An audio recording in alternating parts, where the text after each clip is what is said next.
E-rate's a huge topic of discussion. The federal government is looking at redoing the entire E-rate program, and it's going to affect states as to how that program ends up working. That's Nebraska CIO Brenda Decker talking about efforts to update the 18-year-old E-rate program, which has pumped billions of dollars into internet connections for schools and libraries.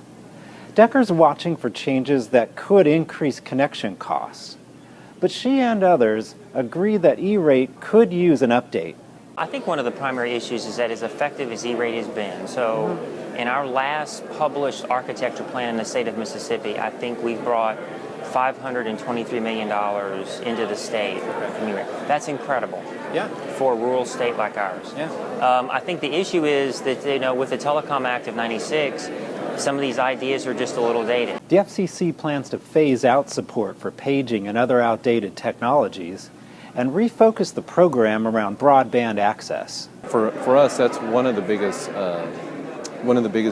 things that we want to see coming out of the reforms is additional funding for broadband availability, especially to rural areas, underserved inner city communities, all those school districts and educational institutions that need that connectivity.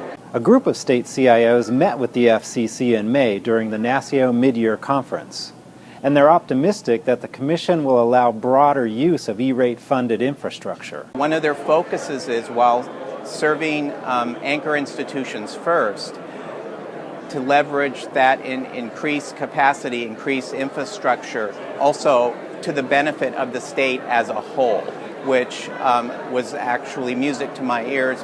We have an opportunity here to restructure how we function.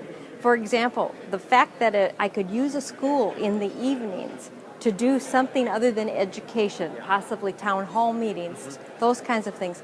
Once I do that and use that network, it affects how that school gets funded for E-rate.